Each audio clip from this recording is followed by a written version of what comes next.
Baiklah, sekarang kita mulai. Assalamualaikum warahmatullahi wabarakatuh. Waalaikumsalam warahmatullahi wabarakatuh. Alhamdulillah, alhamdulillahirabbil alamin. Wa bihi nasta'inu ala umuri dunya waddin. Wassalatu wassalamu asrofil anbiya'i wa mursalin wa ala alihi wa sahbihi ajmain. Asyhadu an la ilaha illallah wa asyhadu anna Muhammadan abduhu wa rasuluh. Allahumma sholli ala Muhammad wa ala ali Muhammad. Puji dan syukur, marilah kita panjatkan kehadirat Allah Subhanahu wa Ta'ala atas segala nikmat dan karunia yang senantiasa dicurahkan kepada kita semua, meskipun kita mungkin banyak melakukan kemaksiatan kepada Allah, tapi Allah tetap memberikan karunia dan rahmat kepada kita. Untuk itu, semoga kita terus bisa bersyukur dan termasuk orang-orang yang bersyukur. Salam dan sholawat semoga tercurah kepada junjungan kita Nabi besar Muhammad Shallallahu Alaihi Wasallam beserta keluarga, para sahabat, dan pengikut yang istiqomah. Dan insya Allah kita termasuk dari pengikut beliau yang akan mendapatkan sahabat beliau di yaumil kiamah nanti. Bapak Ibu, rekan filah Majelis Akatis yang dimuliakan Allah, pekan lalu kita sudah membahas sampai dengan surat Al-Kafirun. Dan pekan ini kita akan membahas surat berikutnya yaitu surat Al-Kautsar, surat terpendek di Al-Quran ini. Tapi mungkin kemarin karena surat Al-Kafirun banyak sekali pertanyaan, apabila ada yang masih ingin bertanya terkait dengan surat Al-Kafirun, nanti di akhir diskusi kita welcome untuk berdiskusi mengenai hal-hal yang belum jelas di surat Al-Kafirun tersebut. Baiklah Bapak Ibu rekan filah yang dimuliakan Allah, sekarang sudah 5.37. Untuk itu waktu dan taklim sepenuhnya saya serahkan pada Ustadz Wahid Rahman. Tafadhol Ustadz. Baik, jazakallah. Assalamualaikum warahmatullahi wabarakatuh. Alhamdulillahi rabbil alamin. Wa bihi nasta'inu ala umuri dunya waddin. Assalatu wassalamu ala asyrafil anbiya'i wal mursalin. Wa ala alihi wa ashabihi wa man tabi'ahu bi ihsanin ila yaumiddin. Asyhadu an la ilaha illallah wahdahu la syarika lah. وأشهد أن محمدا عبده ورسوله لا نبي ولا رسول بعده وبعد. Alhamdulillah, puji syukur pada Allah kada sungguh atas nikmat, izin serta karunia-Nya. Pada pagi ini Allah masih menganugerahkan kita nikmat iman, Islam, kesehatan sehingga kita bisa bersama-sama dalam kajian ini. Salawat dan salam semoga senantiasa tercurah kepada Rasulullah SAW, pada keluarganya, sahabat-sahabatnya, pengikut-pengikutnya, dan tentu kita semua yang mengikutinya. Saudara-saudaraku yang saya cintai karena Allah, sahabat-sahabat Agatis, kita akan sampai pada surat 108 ya. Namanya surat Al-Kautsar. Ya. Surat ini menurut tafsir Ibnu Katsir diturunkan sesudah hijrah. Ya. Maka ini disebut surah Madaniyah. Saya ulangi, surat Al-Kautsar ini diturunkan sesudah hijrah. Maka karena itu ia disebut surah Madaniyah atau surat yang diturunkan di Madinah. Dan surat ini terdiri dari 3 ayat. Ada 10 kalimat, ya, 10 kata maksudnya. Dan kemudian ada 42 huruf. Ya. Surat Madaniyah terdiri dari 3 ayat, 10 kata, dan 42 huruf. Seperti tadi disampaikan, surat terpendek ya, sama dengan surat Wal Asri Innal Insana. Dan surat ini jadi surat langganan ya Pak ya. Surat langganan. Kalau surat yang pendek-pendek. Baik. Mari kita baca. A'udzu billahi minasyaitonir rajim. Bismillahirrahmanirrahim. Inna a'tainakal kautsar. Fasholli lirabbika wanhar. Inna syani'aka huwal abtar. Nah, disebut Al-Kautsar. Apa itu Al-Kautsar?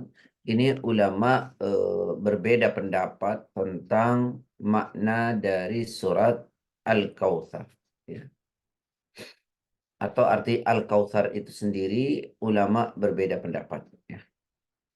Ada yang memahami Al-Kautsar itu adalah nama sebuah telaga yang ada di hari kiamat kelak.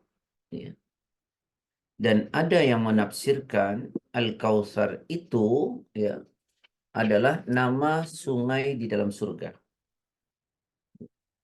Dan ada juga pemahaman Al-Kautsar itu adalah Al-Quran. Ada juga yang memahami Al-Kautsar itu adalah Islam.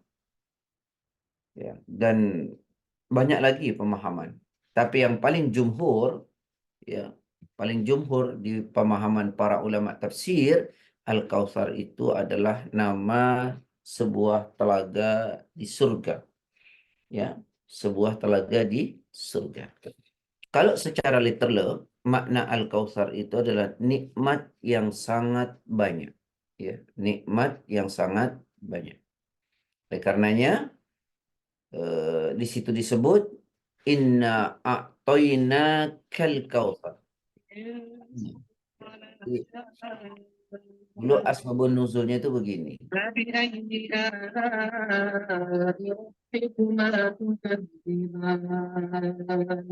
يعرف المجرمون بسيماهم فيؤخذ بالنار.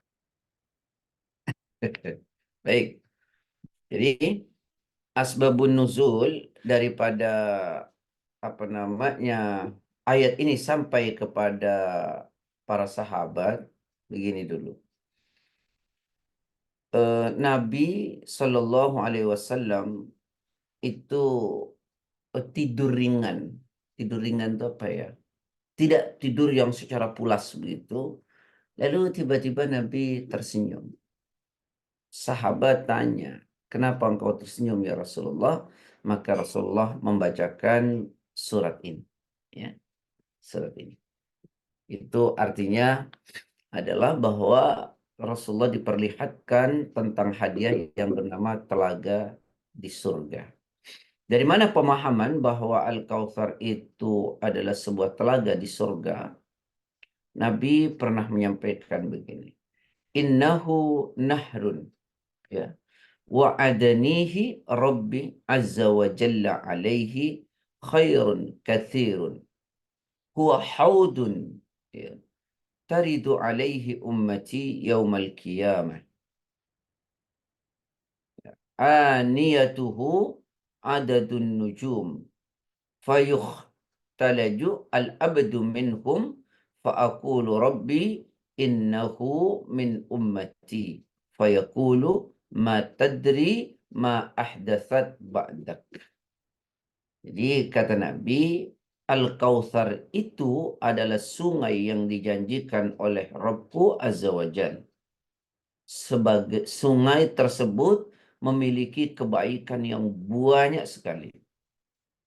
Ia adalah telaga yang nanti akan didatangi oleh umatku, kata Nabi, pada hari kiamat nanti. Gelas di telaga tersebut sejumlah bintang-bintang di langit. Namun ada dari sebagian hamba yang tidak bisa minum dari telaga tersebut. Siapa mereka?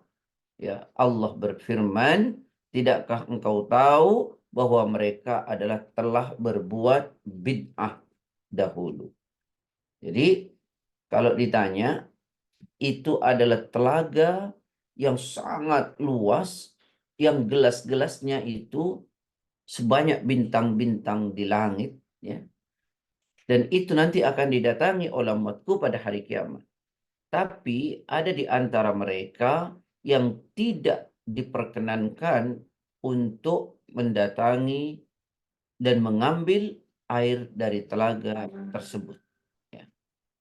Tentu kita bertanya, siapa mereka? Ya. Tadi Nabi mengatakan, ya, mereka adalah orang-orang, ya, yang sepeninggal Rasul mengada-ngadakan dalam agama. Jelas ya? Jelas. Saya ingin jelaskan juga dari Abu Wa'il, dari Abdullah. Kata Rasulullah SAW, Ana faratukum ala hawdi. La yurfa'anna ilayya rajulun minkum hatta idha ahwaitu. Ya, hatta idha ahwaitu la unawilahum ikhtuliju duni fa'akulu ay rabbi ashabi yaqulu la tadri ma ahdatsu ba'dak.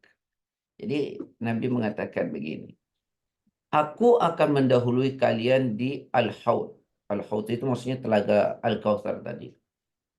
Dinampakkan di hadapanku beberapa orang di antara kalian ketika akan mengambilkan minuman, ketika aku akan mengambilkan minuman dari telaga tersebut untuk mereka dari Al-Haud, jadi mereka dijauhkan dariku. Lalu aku lantas berkata, wahai Rabbku, ini adalah umatku. Lalu Allah berfirman, engkau sebenarnya tidak mengetahui bid'ah yang mereka perbuat sesudah engkau tiada. Hadis ini diriwayatkan oleh Imam Bukhari. Ya, nomornya 7049. Jadi ketika Nabi mengambilkan air dari telaga tersebut, ya, mereka dijauhkan dari Nabi. Nabi mengatakan innakum minni, mereka betul-betul pengingatku. Fayuqalu, lalu sesungguhnya, lalu Allah berfirman kepada Nabi, innaka la tadri ma baddalu ba'daka, ya, fa'akulu suhqan liman baddala ba'di. Sebenarnya engkau tidak tahu, engkau tidak mengetahui Muhammad bahwa mereka telah mengganti ajaranmu setelahmu. Kemudian Rasulullah SAW mengatakan, celaka, celaka bagi orang yang telah mengganti ajaranku sesudahku. Nah, jadi teman-teman sekalian, ikhwani wa ikhwati fillah yang dirahmati oleh Allah, jadi orang-orang yang tidak bisa menikmati telaga surga itu adalah mereka yang bahasa al-hadis baddalu ba'dakah, yang telah mengganti ajaran Islam setelahmu Muhammad. Ya. Maka Nabi mengatakan, suhkon, celaka orang yang telah mengganti ajaran agama setelah Islam. Nah, para ulama berselisih pendapat dalam menafsirkan kata mengganti setelahku ajaranku. Yang pertama, yang dimaksud adalah orang munafik dan orang yang murtad. Ya. Yang pertama yang dimaksud mengganti ajaranku, yang tidak menikmati telaga surga itu adalah mereka yang munafik dan orang yang murtad. Kenapa? Boleh jadi mereka nanti dikumpulkan di hari kiamat itu dalam keadaan nampak cahaya bekas wudhu mereka dari muka mereka. Jadi karena orang yang berwudhu itu kan nanti ghurran muhajjalin, akan datang di hari kiamat di mana wajah mereka itu bercahaya. Nah, orang yang munafik murtad ini kan tadinya Islam. Ya, mereka dikumpulkan dalam keadaan bekas wudhu mereka ada cahaya dari muka mereka, dari kaki mereka, dari tangan mereka. Maka karena ada bekas cahaya, Nabi SAW memanggil mereka karena tanda bekas cahaya yang mereka miliki itu. Lantas dibantah, ya, mereka itu sebenarnya telah mengganti agama sesudah Islam. Mereka menjadi murtad. Ini pendapat yang pertama. Jadi orang yang tidak mendapati telaga dan menikmati telaga surga itu adalah orang munafik atau murtad yang dimaksud mengganti ajaran Nabi. Kenapa? Dia awalnya seorang Muslim, lalu kemudian dia murtad. Nah, bagaimanapun bekas wudhu di wajah mereka, di tangan mereka, di kaki mereka, di hari kiamat itu nampak. Ya, sehingga dipanggil oleh Nabi, ya, dan ketika mau diberi mereka menjauh oleh karena mereka itu mengganti ajaran mereka yang tadinya Islam menjadi tidak Islam. Itu yang dimaksud. Pertama, ya, yang pertama pendapat pertama. Jadi yang dimaksud mengganti itu adalah karena mereka awalnya Islam lalu murtad. Kemudian yang dimaksud kedua, siapa yang tadi ketika diberikan minuman dari telaga surga mereka menjauh. Yang dimaksud mengganti ajaran agama yang kedua adalah orang yang masuk Islam di zaman Nabi Muhammad SAW. Lalu mereka murtad setelah Nabi wafat. Ya. Karena memang banyak nih yang tadinya Islam di zaman Nabi lalu murtad. Maka kenapa sampai ada hadis, ya, ketika Abu Bakar berkuasa sepeninggal Nabi Muhammad SAW, ya, itu banyak di antara orang Muslim yang kemudian tidak salat, tidak mau bayar zakat, bahkan yang murtad. Sampai Nabi mengatakan sebelumnya, ya, Nabi mengatakan, amarona an uqatilan nas hatta yashhadu an la ilaha illallah wa anna Muhammad Rasulullah. Aku diperintahkan oleh Allah untuk memerangi mereka sampai bersyahadat. Maksudnya adalah orang yang murtad sampai bersyahadat kembali. Nah, saya ulangi ya. Jadi pendapat kedua, mereka mengganti ajaran Islam sepeninggal Nabi, yang dimaksud adalah orang yang masuk Islam di zaman Nabi. Nah, ya, orang masuk Islam di zaman Nabi Sallallahu Alaihi Wasallam. Lalu kemudian murtad sepeninggal Nabi Muhammad Sallallahu Alaihi Wasallam. Ya. Nah, maka nanti Nabi memanggil mereka walau tidak memiliki bekas tanda wudhu. Ya. Nah, maksudnya adalah keislaman mereka ketika Nabi masih ada, lantas mereka ganti setelah Nabi sudah tiada. Nah, ini pendapat kedua. Ya, kalau tadi secara umum orang yang Islam bekas wudhunya nampak, lalu kemudian meninggal dalam keadaan murtad. Nah, kalau yang kedua adalah Islam di zaman Nabi, setelah Nabi tiada mereka murtad. Itu yang dimaksud mengganti ajaran Nabi sepeninggal Nabi. Nah, pendapat ketiga yang dimaksud adalah siapa yang mengganti ajaran Islam sepeninggal Nabi yang tidak menikmati telaga surga itu, mereka adalah ahli maksiat, pelaku dosa besar, ya, yang mati masih dalam keadaan bertauhid, ya. Mereka pelaku dosa besar, ya, pelaku maksiat, tapi matinya tetap dalam keadaan Islam bertauhid, ya.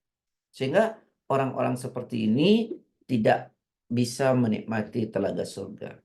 Nah, kata ulama, begitu pula termasuk dari hal tersebut adalah siapa? Pelaku bid'ah. Kenapa? Karena bid'ah itu tidak mengeluarkan orang dari Islam, tetapi ini termasuk dosa besar. Ya. Maka dalam hadis tadi terusir mereka. Itu makna daripada apa namanya, orang yang mengganti ajaran Nabi yang tidak mendapatkan air dari telaga surga. Sudah jelas ya?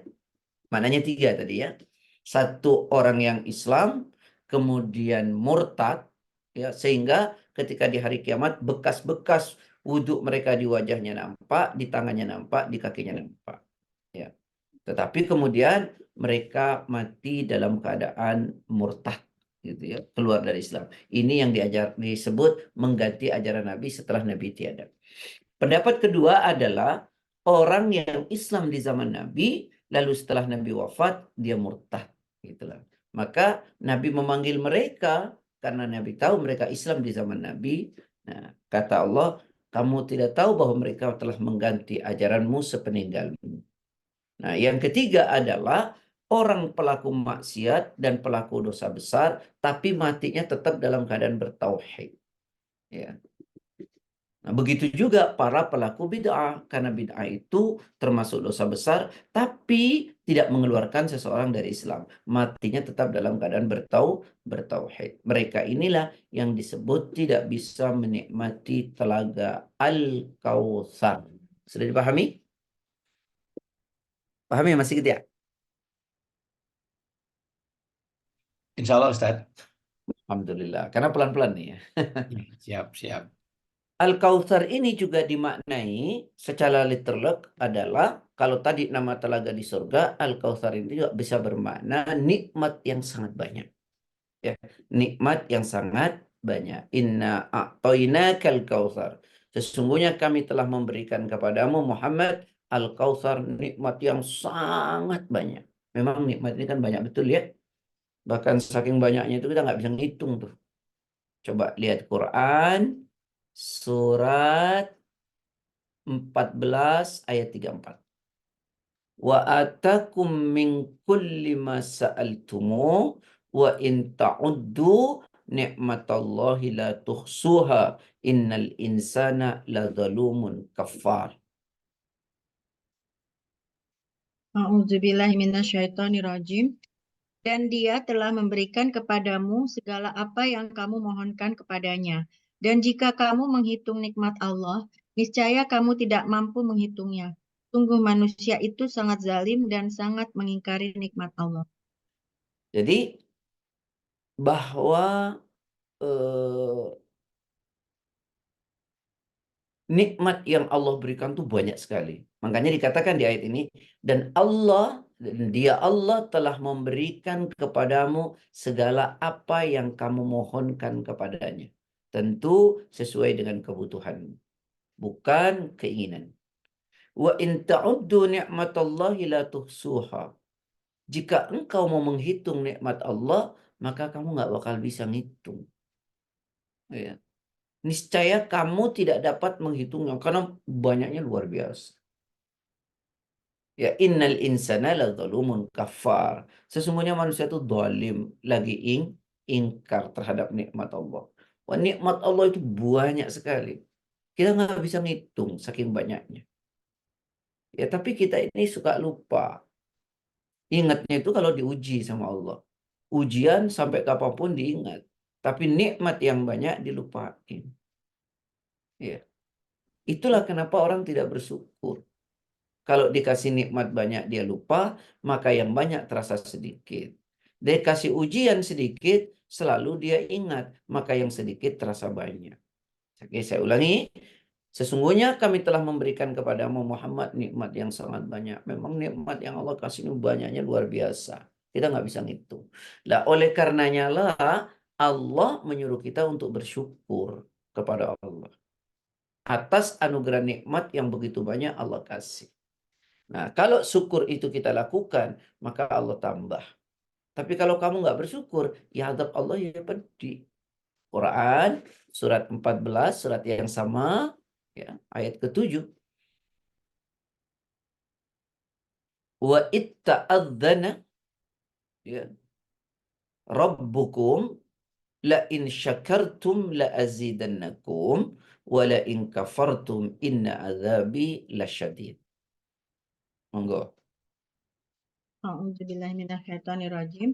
Dan ingatlah ketika Tuhanmu memaklumkan, sesungguhnya jika kamu bersyukur, niscaya aku akan menambah nikmat kepadamu. Tetapi jika kamu mengingkari nikmatku, maka pasti azabku sangat berat. Wa itta'adzana rabbukum, dan ingatlah ketika Tuhanmu memaklumkan. La in syakartum, jika engkau bersyukur, ya, sesungguhnya jika engkau bersyukur atas nikmat Allah, la azidannakum, maka Allah akan menambahkan nikmat itu. Wala in kafartum inna azabi lasyadid.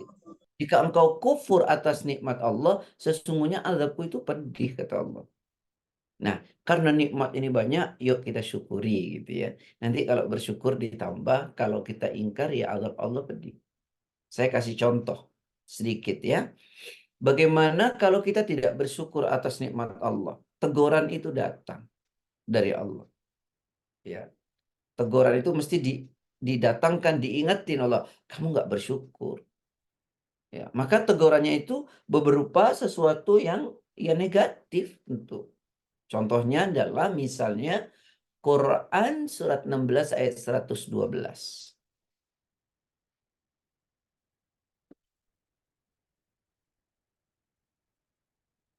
وَضَرَبَ اللَّهُ مَثَلًا قَرْيَةً كَانَتْ آمِنَةً مُطْمَئِنَّةً يَأْتِيهَا رِزْقُهَا رَغَدًا مِنْ كُلِّ مَكَانٍ فَكَفَرَتْ بِأَنْعُمِ اللَّهِ فَأَذَاقَهَا اللَّهُ لِبَاسَ الْجُوعِ وَالْخَوْفِ بِمَا كَانُوا يَصْنَعُونَ. 112. A'udzubillahiminasyaitonirrajim. Dan Allah telah membuat suatu perumpamaan dengan sebuah negeri yang dahulunya aman lagi tentram. Rezeki datang kepadanya melimpah ruah dari segenap tempat, tetapi penduduknya mengingkari nikmat-nikmat Allah. Karena itu Allah menimpakan kepada mereka bencana kelaparan dan ketakutan disebabkan apa yang mereka perbuat. Allah memberikan perumpamaan tentang sebuah negeri. Yang negeri itu aman lagi tentram. Rizkinya datang dari segala penjuru tempat. Nikmatnya banyak. Rizkinya datang dari segala penjuru tempat. Kalau orang bilang apa? Kemari pahloh Cinawi. Atau bagai jamrud di tengah khatulistiwa. Bukan lautan tapi kolam susu. Gitu. Orang bilang tanah kita tanah surga. Tongkat kayu dan batu jadi tanaman. Ya. Negerinya aman, tentram, rizkinya datang dari segala penjuru tempat. Coba lihat. Fakafarat bi an'umillah. Lalu penduduk negeri itu mengingkari nikmat-nikmat Allah. Tidak mau bersyukur atas anugerah nikmat Allah. Nggak mau menjaga apa yang Allah beri. Fa'adzaqahalla libasal ju'. Maka kenikmatan tadi Allah ganti dengan pakaian kelaparan. Tuh. Wal khauf dan ketakutan. Bima kanu yasnaun. Semua itu terjadi karena ulah penduduk negeri itu sendiri. Jadi ada sebuah akibat kalau kita tidak bersyukur atas nikmat yang Allah berikan, nah maka Allah ganti itu dengan kelaparan dan ketakutan. Ini sebuah contoh. Ya. Makanya Allah telah menganugerahkan kita nikmat yang sangat banyak, ya kita ayo bersyukur kepada Allah. Ya, bersyukur kepada Allah. Tapi ya manusia ya gitu ya Bu ya, Pak ya. Manusia itu kecenderungannya ya ngeluh aja sih kerjaannya. Senangnya ngeluh gitu ya. Apalagi kalau dikasih cobaan susah yang ngeluh, nanti giliran dikasih enak, apa itu? Pelit. Kan gitu ya. Nggak mau bersyukur. Coba lihat di Quran. Ada ayat itu. Surat 70 ayat 19 sampai 21. Innal insana khuliqa halu'a wa idza massahu syarru jazu'a wa idza massahul khairu manu'a.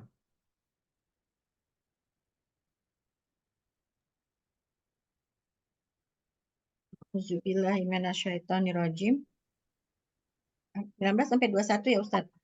Ya, 19 sampai 21.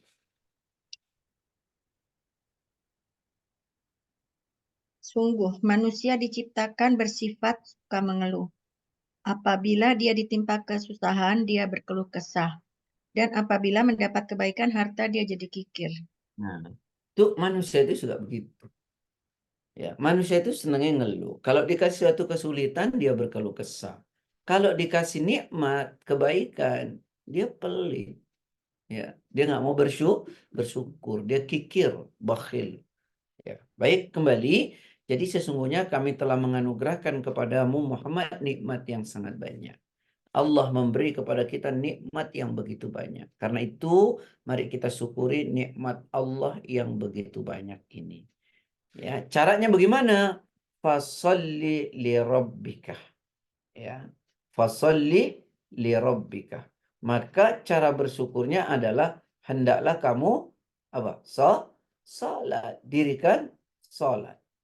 Wanhar dan berkurban li rabbika karena Tuhanmu, ya.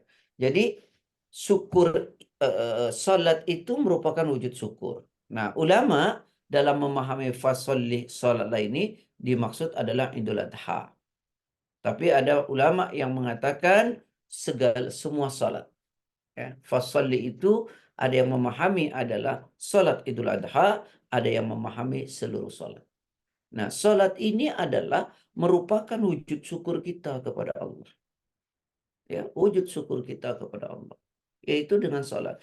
Orang yang tidak salat itu adalah orang yang tidak bersyukur kepada Allah. Kalau kita melihat konteks ayat ini. Fasalli, maka salatlah. Orang yang tidak salat itu adalah orang yang tidak bersyukur kepada Allah. Ya. Padahal Allah kasih waktu 24 jam, ya kita diminta 25 menit saja itu. Kalau 5 menit satu salat kita kerjakan. Artinya masih sisa 23 jam 35 menit. Masuk gak bisa bersyukur. Ya. Jadi di dalam ayat ini dikatakan salatlah karena Rabbmu. Salat itu merupakan wujud syukur kita kepada Allah. Dan salat juga ini tentu kita tahu merupakan satu perbuatan yang merupakan tonggaknya. Maka dikatakan as-salatu imaduddin. Salat itu tiangnya agama.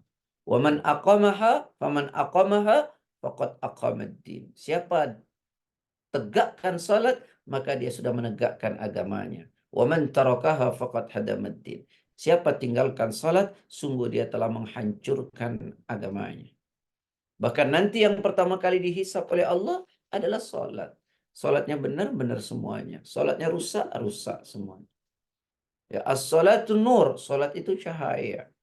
Maka nanti orang yang datang pagi-pagi ke masjid dalam keadaan gelap, maka Allah akan berikan cahaya yang sempurna kelak di hari kiamat. Nah, jadi salat itu merupakan wujud syukur kita kepada Allah. Salat yang seperti apa? Li rabbika, yang dilakukan karena Rabbmu, ya. Salat yang dilakukan karena Rabbmu. Karena Allah begitu, ya. Maka ada ayat dalam Quran surat ke-6 ayat 162 sampai 163. Hafal semuanya ya. Surat ke-6 Al-An'am ayat 162 sampai 163. Qul inna salati wa nusuki wa mahyaya wa mamati lillahi rabbil alamin. La syarika lahu wa bidzalika umirtu wa ana awwalul muslimin. Monggo. A'udzubillahiminasyaitonirrajim. Katakanlah Muhammad, sesungguhnya sholatku, ibadahku, hidupku, dan matiku hanyalah untuk Allah, Tuhan seluruh alam. Tidak ada sekutu baginya, dan demikianlah yang diperintahkan kepadaku, dan aku adalah orang yang pertama-tama berserah diri atau muslim. Nah, kul katakanlah, inna salati, sesungguhnya salatku. Ya kan tadi ya, salat karena Allah. Wa nusuki, dan semua ibadahku. Wa mahyaya, dan hidupku. Wa mamati, juga matiku. Lillahi rabbil alamin, semata karena Allah Tuhan semesta alam. La syarika lahu, tidak ada sekutu baginya. Wa bidzalika umirtu, ya. Dan demikianlah yang diperintahkan kepadaku. Wa ana awwalul muslimin, dan aku yang termasuk orang pertama muslim, ya. Jadi ikhwani wa akhwati billah, wujud syukur itu di ayat ini diperintahkan bersyukur atas nikmat Allah. Fasholli li rabbik, tegakkan salat karena Rabbmu. Loh, memang ada orang salat yang tidak karena Allah. Banyak orang salat tidak karena Allah. Seperti salatnya orang munafik.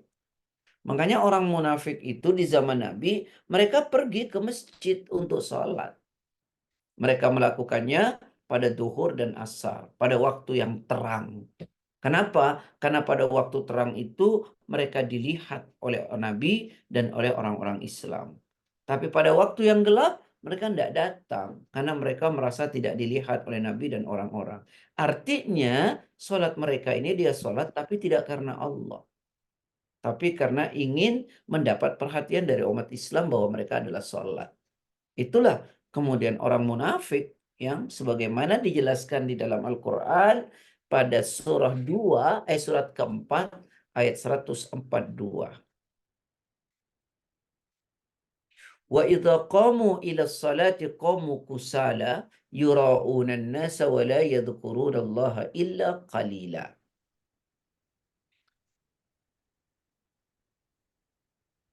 142 Ustadz ya. Ya betul.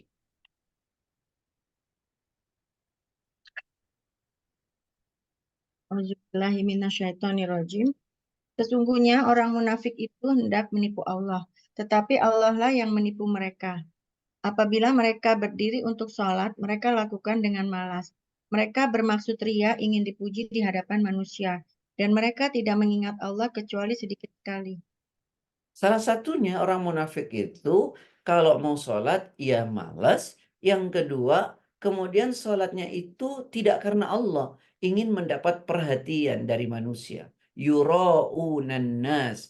Mereka lakukan apa? Bermaksud ingin dipuji di hadapan manusia. Nah, salah satu wujud syukur itu bukan sekedar sholat, tapi sholat yang dilakukan karena Allah. Ya, jadi ikhlas karena Allah. Innamal a'malu binniyati.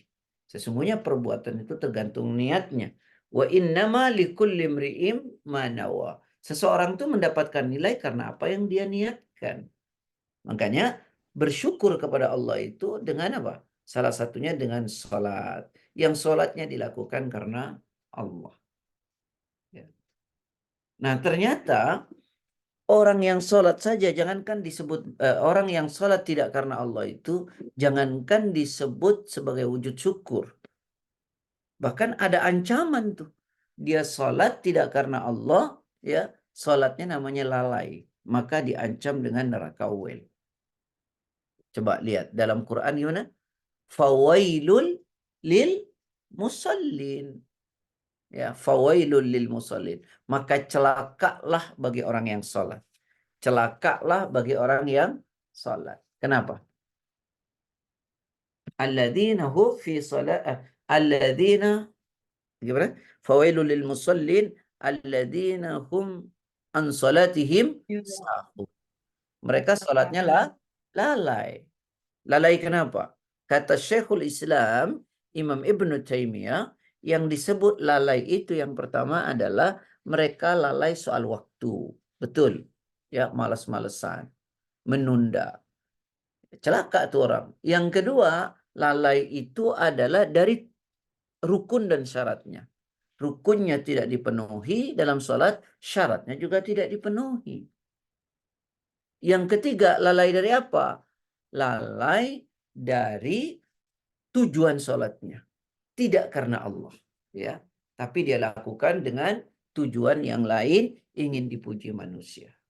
Padahal disebut amal soleh itu satu, ya, jika ittiba Rasul, mengikuti Rasul.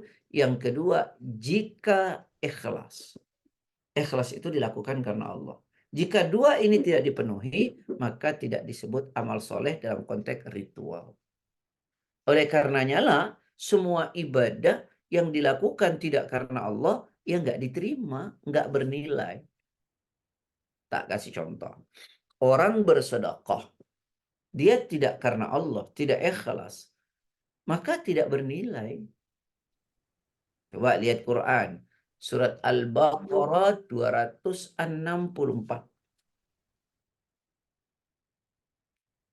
La tubtilu sadaqatikum bil manni wal adha.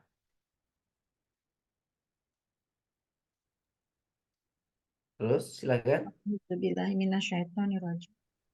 Wahai orang-orang yang beriman, janganlah kamu merusak sedekahmu dengan menyebut-nyebutnya dan menyakiti perasaan penerima.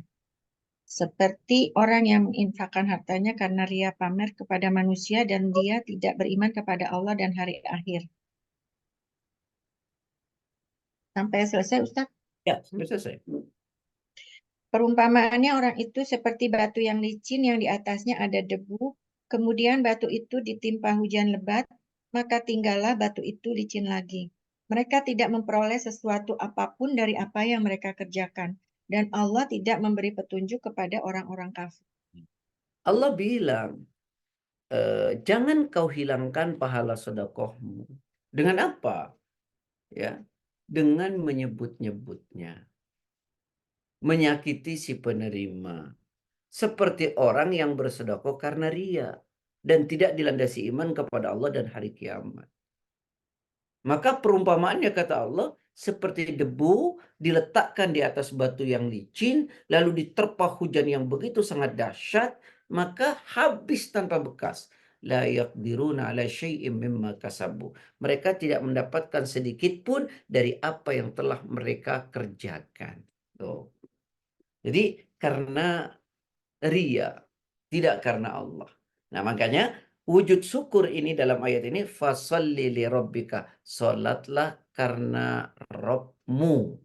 Salatlah, ini salah ini ayatnya tadi Bu. Yang benar surat Al-Baqarah 264. Al-Baqarah 264. Ya, jadi saya ulangi ya. Coba lihat dulu tuh. يا أيها الذين آمنوا لا تبطلوا صدقاتكم بالمن والأذى كالذي ينفق ماله رئاء الناس لا يؤمن بالله واليوم الآخر فمثله كمثل صفوان عليه التراب فأصابه وابل فتركه صلدا لا يقدر على شيء مما كسبوا والله لا يهدي القوم الظالمين قوم الكافرين. Ya, hai orang-orang yang beriman, janganlah kamu merusak sedekahmu dengan menyebut-nyebutnya dan menyakiti perasaan si penerima. Seperti orang yang menginfakkan hartanya karena pamer. Nah, tidak karena Allah berarti kepada manusia. Dan tidak beriman kepada Allah dan hari kiamat. Maka perumpamaan orang yang melakukan seperti itu seperti batu licin yang di atasnya ada debu. Kemudian batu itu ditimpa hujan lebat, maka tinggallah batu itu licin lagi. Mereka tidak memperoleh sesuatu apapun dari apa yang mereka kerjakan. Jadi nggak ada bekasnya sama sekali. Nah, maka syarat ya untuk bisa diterima ibadah itu ittiba Rasul dan ikhlas. Maka cara bersyukur kita kepada Allah, salat itu. Dan salat yang dilakukan karena Allah. Inna salati wa nusuki wa mahyaya wa mamati lillahi rabbil alamin. Ya, sungguhnya salatku, ya, ibadahku, hidupku, matiku semata karena Allah. Ya. Jadi syukur itu salat yang dilakukan karena Allah. Maka kalau ditanya tujuan salat itu apa? Untuk mendapat ridho Allah. Atau mencari karunia Allah dan keriduannya. Nah, ini dijelaskan dalam Quran surat 48 ayat 29. Muhammadur Rasulullah walladzina ma'ahu asyiddau 'alal kuffari ruhama'u bainahum. تراهم ركعا سجدا يبتغون فضلا من الله ورضوانا سيماهم في وجوههم من أثر السجود ذلك مثلهم في التوراة ومثلهم في الإنجيل كالزرع إن أخرج شطه فآزره فاستغلظ فاستوى على سوقه يعجب الزراع ليغيظ بهم الكفار وعد الله الذين آمنوا وعملوا الصالحات منهم مغفرة وأجرا عظيما. A'udzubillahi minasyaitonir. 48 ya Ustaz ya? Surat 48 ayat 29. Ya, ya. A'udzubillahi minasyaitonirrajim. Muhammad adalah utusan Allah dan orang-orang yang bersama dengan dia bersikap keras terhadap orang-orang kafir tetapi berkasih sayang sama mereka. Kamu melihat mereka ruku dan sujud mencari karunia Allah dan keridhoannya. Pada wajah mereka tampak tanda-tanda bekas sujud. Demikianlah sifat-sifat mereka yang diungkapkan dalam Taurat dan sifat-sifat mereka yang diungkapkan dalam Injil. Yaitu seperti benih yang mengeluarkan tunasnya, kemudian tunas itu semakin kuat, lalu menjadi besar dan tegak lurus di atas batangnya. Tanaman itu menyenangkan hati penanam-penanamnya karena Allah hendak menjengkelkan hati orang-orang kafir dengan kekuatan orang-orang mukmin. Allah menjanjikan kepada orang-orang yang beriman dan mengerjakan kebajikan di antara mereka ampunan dan pahala yang besar. Coba di situ ada ayat tarahum ruk'an sujada. Ya. Kamu lihat mereka ruku dan sujud. Salat ya. Yabtaghuna fadlan minallahi wa ridwana. Ya, mencari apa? Karunia dan keridhaan Allah. Ya, mencari karunia dan keridhaan Allah. Ya, jadi tidak riya. Maka orang disebut bersyukur itu adalah tadi fasalli li rabbika, maka salatlah karena Rabbmu. Ya, kemudian yang ketiga adalah wanhar, dan berkorbanlah, ya. Wanhar dan berkorbanlah. Ya. Korban karena Allah. Maka apa namanya? Kurban yang kita lakukan itu adalah merupakan apa? Wujud syukur kita kepada Allah, mau berkorban. Ya. Dan korban ini, Bapak Ibu yang dirahmati oleh Allah, dilakukan karena Allah, li rabbika, karena Rabbmu. Maka jangan melakukan korban itu karena ria, ingin dipuji, wah dua korban ini, korban itu. Jangan. Dan satu hal yang saya sampaikan, korban itu yang nyampe bukan binatangnya. Ya, saya ulangi, korban itu yang sampai kepada Allah bukan binatangnya. Apa yang sampai? Wujud syukur kita kepada Allah. Ya, wujud syukur kita kepada Allah itu yang nyampe. Ya. Bisa dilihat di dalam Al-Quran surat Al-Hajj 22 ayat 37. La yanalallahu luhumuha wa la dima'uha walakin yanaluhu taqwa minkum. Monggo.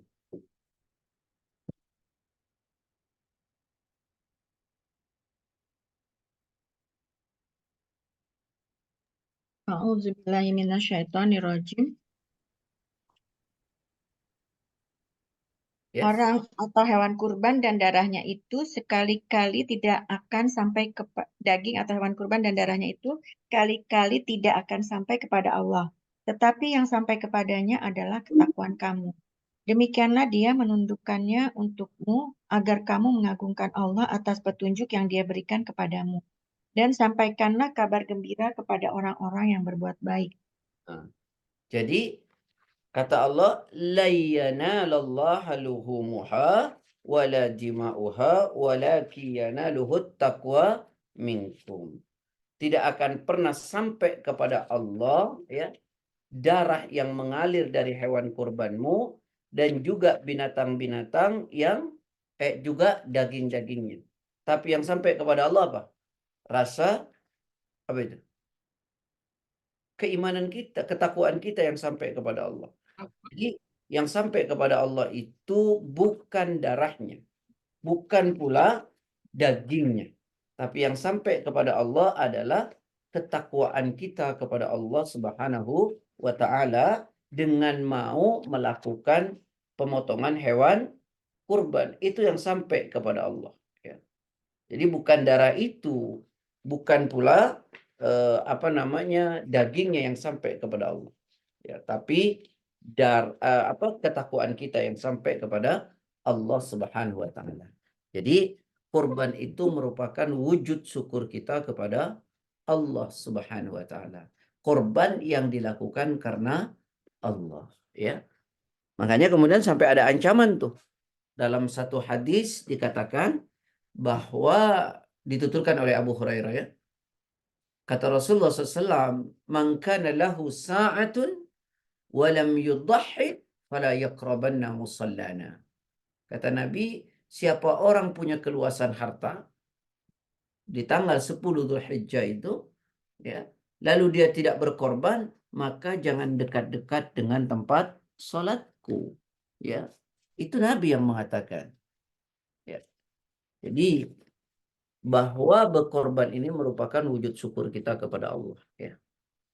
Dan kalau mau berkorban itu yang terbaik gitu ya. Yang terbaik. Sebagaimana Rasulullah SAW mengatakan, misalnya kata Nabi, arba'un la tajuzu fid duhaya.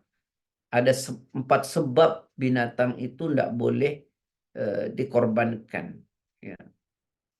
Jadi kalau mau memberi itu ya yang terbaik ya. Apa yang tidak boleh itu al-aura'u al-bayyinu awaruha. Yang picek-piceknya jelas. Wal maridatu al-bayyinu maraduha. Yang sakit-sakitnya jelas, ya. Wal arja'u al-bayyinu dal'uha. Yang pincang-pincangnya jelas, ya. Wal kabiratul lati la tunki, yang sudah tua tidak bersumsum lagi. Artinya ginilah, kalau kita mau beri yang the best gitu ya, yang paling keren. Yang paling keren. Ya, kembali teman-teman sekalian, korban ini merupakan wujud syukur kita kepada Allah. Yang korban itu dilakukan karena Allah. Sama dengan salat tadi. Kemudian ayat terakhir dalam surat ini, inna syani'aka huwal abtar. Inna syani'aka huwal abtar. Sesungguhnya orang yang membenci kamu, dialah yang terputus. Ya. Makanya dulu maksudnya apa? Gini loh. Orang-orang kafir yang mencemooh Nabi itu yang terputus. Jadi mereka dulu mengatakan begini. Lihat Muhammad itu. Nggak bakal disebut-sebut lagi. Dia akan terputus terahnya. Kenapa? Karena dia tidak punya anak laki.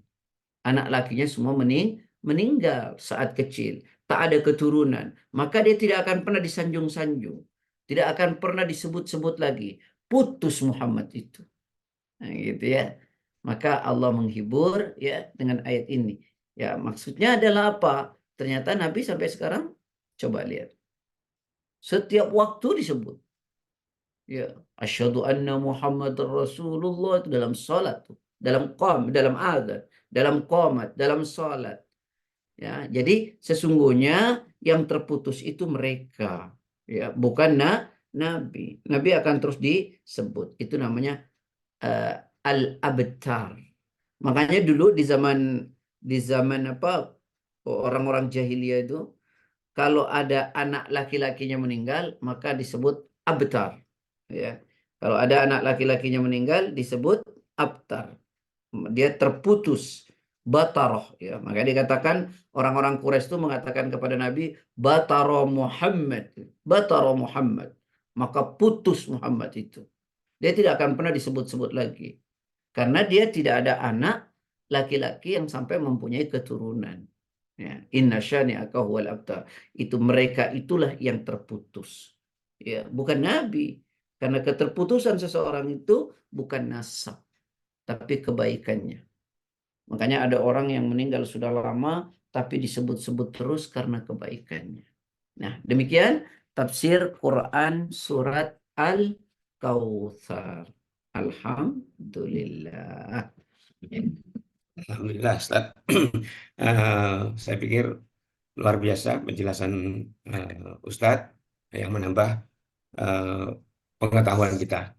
Baiklah, kita sekarang menuju ke sesi diskusi, sesi tanya jawab. Mungkin termasuk dengan surat kemarin yang masih belum clear atau belum jelas bisa menanyakan karena kita punya cukup banyak waktu. Tapi mungkin sebelum itu Ustadz, saya sedikit ada yang mungkin sedikit pengen tahu. Eh, Telaga Al-Kautsar ini kan mata airnya di surga Ustaz yang disebut mata air Al-Kautsar. Nah, kemudian saya juga pernah dengar ada mata air Salsabila di surga itu Ustaz. Ini perbedaannya bagaimana Ustaz atau persamaannya atau bagaimana? Terima kasih. Nah, kalau salsabila itu mata air, kalau Al-Kautsar itu telaganya. Jadi salsabila, Mata air sebetulnya.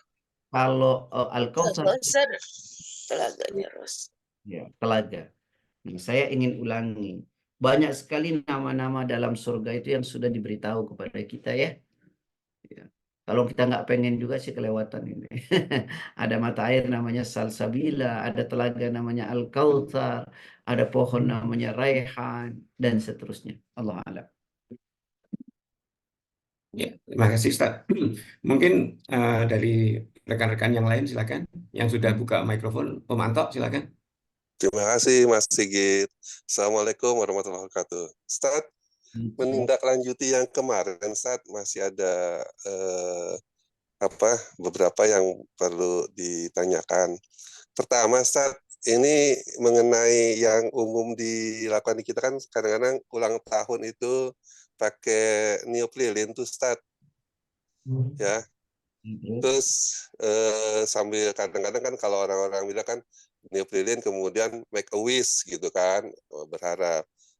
Apakah itu, kalau saya sih ya menginginkannya untuk tidak gitu ya, tapi ya kadang-kadang untuk melarang untuk yang lain, saudara gitu atau teman gitu, suka ini juga nggak begitu paham dalilnya gitu saat itu bagaimana gitu. Terus yang kedua, tindak-lanjuti yang kemarin itu, kebetulan kemarin barusan ada orang tuanya kawan yang non-muslim meninggal. Nah, rumah dukanya itu di gereja gitu. Kita bisa ini enggak, kalau saya akhirnya ya saya nggak datang ke sana sih. Seperti itu, Ustaz. Itu 2 hal itu aja, Ustaz. Terima Baik. kasih. Assalamualaikum warahmatullahi wabarakatuh. Ini Pak, tidak semua orang itu belajar agama dengan concern. Atau bahkan tidak semua orang belajar. Nggak usah concern deh belajar soal agama. Maka kemudian menimbulkan reaksi berbeda di dalam beragama, ya sesuatu yang mungkin karena tidak semuanya belajar agama dengan benar. Maka kita yang belajar dengan agama dengan benar mesti cukup arif, mesti bijaksana. Karena tidak semua orang sama. Ya, kita tidak boleh berkeras-keras gitu ya, karena kan tidak semua orang belajar.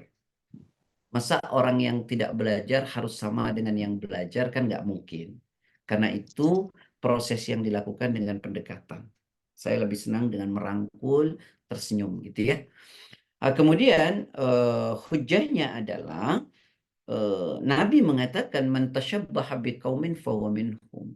Siapa orang menyerupai kebiasaan orang di luar Islam tentu maka mereka bagian dari mereka.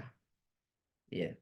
Nah, kalau begitu, kita sebagai Muslim punya budaya sendiri, punya identitas sendiri, punya ajaran sendiri, yaitu Quran dan hadis. Ayo berusaha saja kita melakukan sesuai dengan Quran dan Sunnah yang diajarkan oleh Nabi. Dan kita tidak boleh meniru-niru apa yang dilakukan oleh orang-orang di luar Islam. Karena kalau tidak, kita termasuk bagian dari mereka. Nah, cuma pada konteks sosial, ya, itu tidak ada masalah selama tidak bertentangan dengan agama. Ya, tidak dilarang oleh agama. Saya ulangi, nah, ada banyak memang sesuatu yang kita lakukan sama dengan orang non-Muslim, tapi dalam konteks sosial. Selama itu tidak dilarang oleh agama, maka tidak masalah. Ya, maka tidak masalah. Jadi intinya adalah meniru-niru nggak boleh. Ya, meniru-niru nggak boleh. Kemudian yang apalagi kalau kemudian melakukan sesuatu itu sebuah simbol yang di dalamnya ada ismenya. Isme itu ada keyakinan tersimpan. Nah, itu termasuk bahkan syirik nanti. Ya, kalau bisa ya dijauh. Bukan kalau bisa, mestinya kita menjauhinya. Ya, dan kalau ada sahabat kita yang seperti itu, jangan dibenci, didekati, diajak, diberitahu. Kalau tidak, ya tidak ada persoalan. Karena soal hidayah bukan milik kita, tapi miliknya Allah. Bahkan innaka la tahdi man ahbabta walakin Allah yahdi liman yasha. Sungguh kamu tidak akan dapat memberi petunjuk kepada siapapun sekalipun orang itu sangat kamu cintai. Kita nggak bisa. Baik. Kemudian yang kedua, apakah kita bertakziah kepada orang yang non muslim boleh? Boleh. Ya, yang tidak boleh kita mendoakan. Itu tidak boleh. Datang saja tidak ada masalah, tapi tidak boleh mendoakan. Cuma kalau itu adanya di tempat ibadah mereka, Nabi itu kalau ada tempat ibadah orang non-muslim dan sedang melakukan di situ, Nabi mempercepat jalannya. Ya, maka saran saya kalau dilakukannya di tempat gereja dengan ibadahnya, kita duduk di luar atau datang ke rumahnya saja. Itu nasihatnya. Sebaiknya kita tidak datang ke tempat ibadah itu. Ya, wallahu a'lam. Terima kasih, Ustaz. Sama-sama Bapak. Baik Ustadz, ini ada titipan pertanyaan, saya bacakan, mohon izin. Terminologi pelaku bid'ah seperti apa? Terkait pelaku bid'ah tidak bisa menikmati air telaga Kautsar. Sahabat Umar bin Khattab saat melaksanakan sholat tarawih 20 rakaat dan sahabat Utsman bin Affan yang melaksanakan azan 2 kali sholat Jumat juga apakah juga termasuk bid'ah itu Ustaz? Tolong perhatikan baik-baik. Ana tadi menyampaikan bid'ah itu adalah tadi kan sudah disampaikan ya dalam konteks pemahaman ayat ini ya tadi saya sudah sampaikan bahwa mereka itu merubah ajaranmu. Yang pertama tadi sudah saya sampaikan. Yang pertama adalah orang yang Islam lalu kemudian jadi murtad dan munafik. Ya, itu mengganti dari sebelumnya melaksanakan Islam, kemudian murtad jadi tidak melaksanakan Islam atau munafik, dia pura-pura menjalankan Islam. Itu yang tidak mendapatkan telaga di surga. Yang kedua adalah mereka yang Islam di zaman Nabi, sehingga Nabi melihat mereka Islam dan mengetahui di zaman Nabi, lalu kemudian sepeninggal Nabi mereka menjadi tidak Islam, itu mengganti ajaran Nabi. Yang ketiga adalah mereka pelaku dosa-dosa besar, ya, dosa besar, sehingga mereka itu tidak bisa menikmati telaga surga, termasuk ahlul bid'ah, yaitu orang yang melakukan perbuatan bid'ah. Apa definisi bid'ah, terminologi bid'ah? Yaitu mengada-ngada dalam persoalan agama yang sifatnya ritual. Ya, mengada-ngada pada persoalan agama yang sifatnya ritual. Dalam satu hadis dikatakan, "Man ahdatsa fi amrina hadza laisa alaihi amruna fahuwa raddun." Siapa orang mengada-ngada dalam urusan agama yang itu tidak datang dari agama, maka ditolak. Maka semua itu mesti datang dari agama, apa yang kita amalkan. Kalau tidak, ya ditolak. Kita nggak boleh kreatif, nggak boleh inovatif.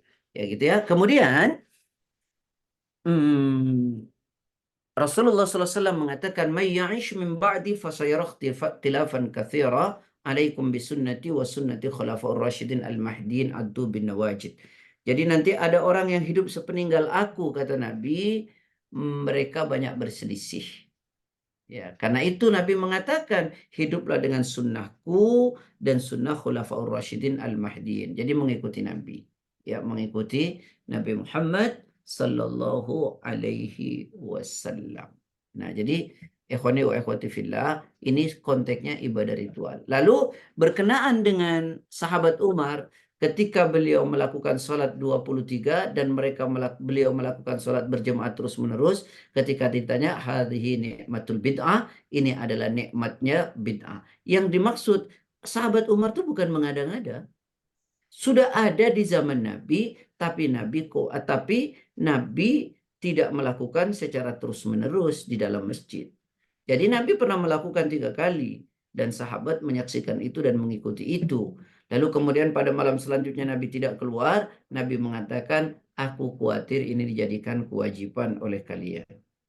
Jadi bukan mengada-ngada, sudah ada di zaman Nabi. Nah, soal 23 itu banyak sekali dalil. Nabi mengatakan melakukan 11, Nabi mengatakan bisa 23, sahabat Umar 23, dan seterusnya. Ya, bahkan 79 rakaat. Jadi artinya sholat malam itu tidak ada bilangan. Silakan sebanyak-banyaknya. Ya, silakan sebanyak-banyaknya. Jadi bukan bid'ah mengada-ngada, sahabat Umar sudah ada di zaman Nabi. Tinggal diteruskan saja. Cuma Umar melakukannya terus-menerus di masjid, ya. Karena Umar ketika datang ke masjid melihat orang sholat itu berpisah-pisah gitu ya. Ada di sana 2, di sana di sana. Maka kata Umar, alangkah indahnya jika diimami oleh satu imam. Maka sahabat Umar menyuruh sahabat Mu'ad bin Jabal untuk jadi imam. Jadi bid'ah yang dimaksud kata sahabat Umar itu bukan tidak ada, sudah ada di zaman Nabi. Gitu ya. Yang tidak boleh itu tidak ada di zaman Nabi, kita buat ibadah baru. Wallahu a'lam. Kalau yang azan 2 kali di zaman Utsman gimana Ustaz tadi disampaikan? Nabi itu azannya 2 kali, Pak. Oh gitu. Iya. Oke, baik. Soal itu tambah lagi, Git. Ya, moga-moga Mas Omanto. Jadi berkaitan dengan bid'ah tadi, Ustaz, ya. Ini kan udah masuk bulan Rajab.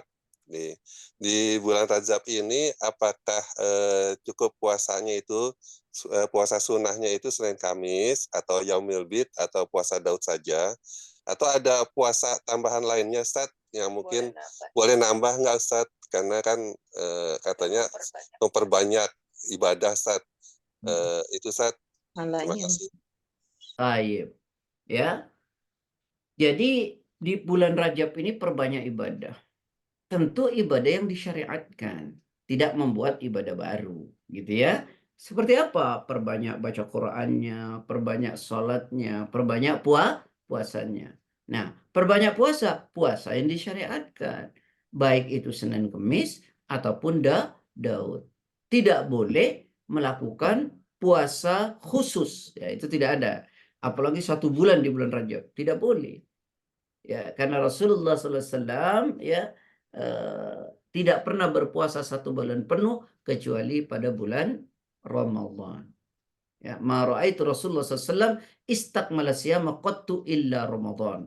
Aku tidak pernah menyaksikan Rasulullah berpuasa penuh 1 bulan kecuali bulan Ramadan. Ya, jadi kita perbanyak puasa, ya pilihan mau puasa Senin Kemis atau Kemis saja atau Daud, tapi tidak boleh puasa 1 bulan penuh. Nah, itu saja Pak. Wallahu a'lam. Oke. Sudah jelas, Baik, Om Anto? Ustaz. Terima kasih. Baik, Oke. Ustaz. Ya, Ustaz mau Mbak tanya Ustaz. ya, Dian, Mbak Dian, silakan. Ya, Assalamualaikum Ustadz. Ini saya mereview yang surat 110 An-Asr. Di situ kan dibilangin, jika telah datang pertolongan Allah dan kemenangan, maka bertasbihlah memuji, memohon, dan mohon ampun kepada Allah. Kemudian saya ingat kalau sholat itu kan panggilan sholat, hayalah sholat, hayalah falah. Marilah meraih kemenangan gitu ya Ustadz. Setelah sholat kita bertasbih, memuji Allah dan istighfar. Apakah ini sebetulnya semacam perintah Allah bahwa sebetulnya kalau kita mendapatkan suatu kemenangan atau pertolongan Allah, juga kita harus melakukan hal yang sama dalam praktek sehari-hari gitu loh Ustadz. Kadang-kadang kan kita setelah dapat pertolongan Allah cuma bilang Alhamdulillah gitu aja ya Ustadz. Apakah ini juga bisa dipraktekkan dalam kehidupan sehari-hari gitu Ustadz? Bukan apa ya, bukan kita apakah kayak gini, malah harus, mestinya kita itu. Jadi ketika kita mendapatkan nikmat dari Allah itu, selain kita memuji Allah, maka kita apa? Bertasbih. Iya, bertasbih, mensucikan Allah. Kenapa? Jadi ya jangan menyekutukan Allah, ayo sucikan Allah, karena semua ini datangnya dari Allah. Jadi bukan hanya apa tadi? Alhamdulillah, memuji. Alhamdulillah. Lihat, banyak sekali. Tasbih itu kan subhanallah. Coba lihat. Ketika Allah menjalankan Nabi Muhammad Isra Mi'raj, dimulai dari apa? Subhanallah. Subhanalladzi asra bi'abdihi, maha suci Allah yang telah menjalankan hambanya. Kan gitu ya? Maksudnya surat ayatnya dimulai dengan kata subhanallah gitu. Ya, subhanalladzi asra, maha suci Allah yang telah menjalankan Muhammad dari Masjidil Haram ke Masjidil Aqsa. Itu kan kenikmatan. Atau misalnya dalam ayat yang lain, Quran surat 3191, Rabbana ma khalaqta hadza batila subhanaka faqina adzabannar. Sungguh tidak ada yang sia-sia yang kau ciptakan ya Allah, subhanaka, maha suci engkau ya Allah. Gitu. Ya, jadi dianjurkan dalam surat An-Nasr, ketika kemenangan telah diberikan oleh Allah, hendaklah kita bertasbih dan beristighfar. Kenapa? Kok mesti beristighfar? Ya Allah kasih nikmat sama kita, kemenangan, pertolongan. Kita banyak keliru. Datang kepada Allah, ya Allah, kau dulu banyak salah. Ya, kira-kira begitulah. Ya, Allah. Kalau ya. Oh, masih ada lagi silakan. Kalau di sholat itu kan dianggap kemenangan, kenapa disebut meraih kemenangannya Ustaz? Di sholat. Surat 23. Qad aflahal mu'minun. Sungguh telah menang kan? Aflah itu beruntung, menang. Siapa yang menang? Orang mukmin. Orang mukmin seperti apa yang menang? Alladzina hum fi salatihim khusyu'un. Mereka yang khusyuk dalam sholatnya. Gimana tidak menang? Orang sholat meninggikan agamanya. Yang pertama dihisab adalah sholatnya. Sholat cahaya. Sholat mengantarkan orang ke dalam surga. Bagaimana tidak sebuah kemenangan? Nah, orang yang tidak sholat itu orang yang kalah. Orang yang tidak beruntung. Gitu, Bun ya. Oke. Syukran Ustaz. Makasih Sigit. Ini ya, makasih. Ini Mbak Yana sudah resen. Monggo saya persilakan untuk buka mikrofonnya, silakan. Satu aja Mas Sigit ya, karena saya mau ke rumah sakit Mas Sigit. Oke, siap ya. Ya, Mbak Yana silakan. Terima kasih Mas Sigit. Ini saya ya. Sorry, maaf. Oke, ya saya bisa ternyata. Kalau cuma Ian aja. Iya, makasih Mas Sigit dan Ustadz. Tapi mohon maaf nih, saya tadi agak terlambat masuk. Jadi saya menyambung sedikit pertanyaan Syekh Saifuddin Anis tadi. Karena ini memang suatu hal yang sangat penting ya bagi umat muslim, bahwa ini Syekh Saifuddin ini menulis di chatnya bahwa orang yang melakukan bid'ah itu akan diusir dari Telaga Kausar nanti. Artinya sesuatu yang sangat rugi pasti ya jika kaum muslimin melakukan bid'ah. Saya tuh kurang apa namanya karena terlambat tadi, jadi barangkali ini sudah dijelaskan oleh Ustaz atau belum. Apa saja yang termasuk ritual ya, jadi ibadah ritual gitu. Jadi karena kriterianya tadi mengada-ada dalam persoalan agama yang sifatnya ritual. Artinya di luar ritual, apakah boleh kita berbuat bid'ah begitu ya. Jadi apa saja yang dimaksud ritual itu? Apakah sholat 5 waktunya kah? Termasuk puasakah? Termasuk cara berhajikah dan zakat dan seterusnya begitu ya? Apakah itu yang ritual atau yang mana? Dan yang di luar ritual yang mana? Jadi berarti di luar ritual berarti boleh artinya tidak mengapa kalau masalah bid'ah ada gitu ya di luar ritual. Apakah begitu pemahamannya? Jadi mungkin barangkali karena saya terlambat sedikit Ustadz, kalau boleh kriteria bid'ah itu bagaimana gitu ya? Karena sangat riskan sekali memang Ustadz. Artinya di komplek kita, di mana saja kaum muslimin berada, masalah bid'ah ini memang sungguh sangat riskan sekali ya. Apa namanya? Baik prakteknya ataupun kita yang juga belum begitu paham seperti apa saja sih yang dimaksud dengan bid'ah itu begitu. Terima kasih Ustaz. Baik, kalau saya suruh menyebutkan satu persatu ibadahnya pasti akan panjang sekali. Tapi saya sebutkan kaidahnya saja ya Pak ya. Kaidahnya. Ibadah itu kan ada dua macam. Ada yang bersifat ritual, ada yang bersifat sosial. Nah, nanti salah paham, kalau itu kita boleh mengada-ngada dalam secara keseluruhan. Keliru. Jadi ibadah itu ada dua. Ada ibadah ritual, ada ibadah sosial. Ibadah ritual yang disebut mahdah itu asal hukumnya haram. Kecuali yang diperintah saja. Artinya pada konteks ritual kita nggak boleh kreatif, nggak boleh inovatif. Kreatif inovatif dalam ritual itu yang disebut bid'ah. Maka kalau begitu melakukan ibadah ritual, ada nggak hujahnya, dalilnya? Ada nggak contohnya dari Nabi? Nah itu ritual. Kalau sosial, asal hukumnya boleh. Selama tidak ada larangannya. Nah, saya ulangi ya, ritual sosial boleh selama tidak ada larangannya. Jadi tidak semua sosial boleh kita mengada-ngada selama tidak ada larangannya. Kalau ada larangannya tidak boleh. Gitu. Kalau ritual asalnya haram, ya kecuali yang diperintah saja. Ruang kreasi dan inovasi ditutup rapat-rapat. Dalam konteks sosial boleh selama tidak dilarang. Nah, gitu ya. Silakan Anda berdagang secara bagaimanapun selama tidak ada larangannya dalam syariat.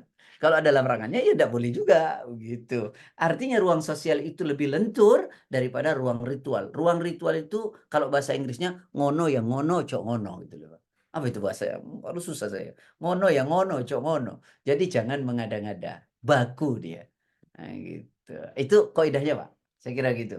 Kalau saya suruh sebut satu-satu nanti kan orang sekarang ibadah itu selama yang disebut bid'ah itu kalau sholat misalnya 5 rakaat, ya itu bukan lagi bid'ah, itu mengada-ngada betul itu. Bukan caranya gitu ya. Atau melakukan ibadah yang tidak ada syariatnya gitu. Wallahu a'lam. Nah, itu dulu ya. Nanti kapan-kapan kita bicarakan khusus perkara ini kalau mau. Ya. Ya. Memang mungkin waktunya karena Pak Ustadz ada kegiatan lain. Saya mau ke Pak rumah. Dr. Yanesi mungkin bisa disampaikan nanti di pekan depan ya, kita lanjutkan lagi diskusinya. Tapi saya tidak mau bicara ini dulu. Siap, Mas Sigit, siap-siap. Oke, ya. Oke, baiklah Ustadz dan rekan-rekan filah yang dimuliakan Allah. Masya Allah, luar biasa sekali kajian kita pada pagi hari ini. Sangat mencerahkan dan insya Allah akan menambah keimanan kita semua. Baiklah, sebelum ditutup saya ingin sampaikan terima kasih yang luar biasa kepada Ustadz atas waktu dan ilmunya, juga kepada Mbak Nani yang sudah menyediakan fasilitas Zoom dan juga menjadi host, kepada Mbak Anita yang sudah membacakan perterjemahan, juga kepada Omar Yesta yang sudah merecord dan akan mengupload dalam YouTube kita, dan insya Allah Mbak Dasawarsi ini akan segera menyampaikan catatan-catatan kajian kita pada hari ini. Baiklah, kita tutup bersama-sama dengan membaca doa kafaratul majelis dan saya mohon maaf apabila ada yang tidak berkenan. Subhanakallah wa bihamdika asyhadu an la ilaha illa anta astaghfiruka wa atubu ilaik. Assalamualaikum warahmatullahi wabarakatuh. Waalaikumsalam.